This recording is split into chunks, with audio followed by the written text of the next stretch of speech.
Hello farmers, இன்னைக்கு வீடியோவில் எதை பற்றி பார்க்க போகிறோம்னா மல்லிகை செடியை பற்றி தான் பார்க்க போகிறோம். அந்த மல்லிகை செடியில் குறிப்பாக எதை பற்றி பார்க்க போகிறோம்னா அன்சீசனல் ஃப்ளவரிங்கை பற்றி தான் பார்க்க போகிறோம். அதாவது பூ பூக்காத காலங்களில் பூ பூக்கிறத பற்றி தான் பார்க்க போகிறோம்.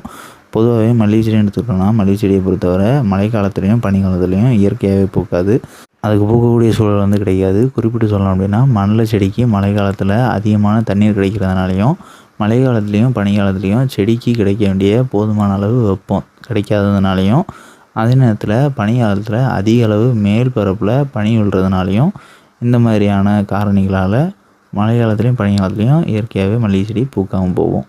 ஆனால் இந்த மழை காலத்துலேயும் பனி காலத்துலேயும் பூ பூக்க வைக்கிறதுக்கு நம்ம பயிருக்கு கல்டர் அப்படிங்கிற பிளான்ட் குரோத் ரெகுலேட்டர் பயன்படுத்தணும். அப்படின்னா அந்த பிளான்ட் குரோத் ரெகுலேட்டரோட செயல்பாடு மூலயமா பூ பூக்காத காலத்தில் பூ பூக்க வைக்க முடியும்னு நம்ம ஏற்கனவே பப்ளிஷ் இந்த வீடியோஸ் எல்லாமே சொல்லியிருந்திருப்போம். அதோட விளைவு தான் நீங்கள் ஸ்க்ரீனில் பார்க்குறது. இப்போ இந்த வீடியோ நம்ம ஷூட் பண்ணது பார்த்திங்கன்னா October 21,